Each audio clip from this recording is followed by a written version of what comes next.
অজ গ্রাম থেকে উঠে আসা সফল অভিনেতা জোয়ার ভাটার ভানুর লড়াই শুনলে চোখ ভিজবে। এই মুহূর্তে জোয়ার ভাটা ধারাবাহিকের ভানু মানেই দর্শকের আবেগ।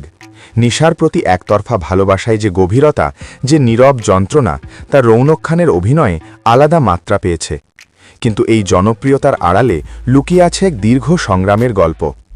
সন্দীপপুর গ্রামের সাধারণ পরিবারে জন্ম রৌনকের। বাবা বাসের মালিক, দাদা কন্ডাক্টর, দিদিরা নিজেদের দোকান চালান।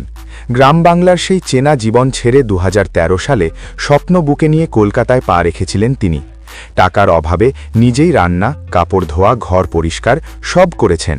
পাশাপাশি শরীরচর্চা আর মঞ্চাভিনয় চালিয়ে গিয়েছেন একটানা। ইংরেজিতে স্নাতক হয়েও অভিনয়ের স্বপ্ন ছাড়েননি। মডেলিং দিয়ে কর্মজীবন শুরু, কাজের খোঁজে পৌঁছেছিলেন মুম্বাইতেও, কিন্তু অভিনয়ের জন্য বাংলাকেই বেছে নেন। বিজ্ঞাপন থেকে টলিউডে ডাক পেলেও নায়ক হওয়ার স্বপ্ন পূরণ হয়নি।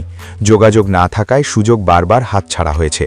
হাল না ছেড়ে হাতিবাগানের নাট্যদলে নিয়মিত অভিনয়, টেলিভিশনে পার্শ্বচরিত্র, এই সব মিলিয়েই তৈরি হয় অভিজ্ঞতা।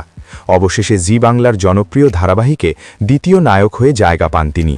সহ অভিনেত্রী শ্রুতি দাসও স্বীকার করেছেন, রৌনকের লড়াই চোখের সামনে দেখেছেন তিনি। আজ ভানু হয়ে দর্শকের হৃদয়ে জায়গা করে নেওয়া সেই লড়াইয়েরই ফল।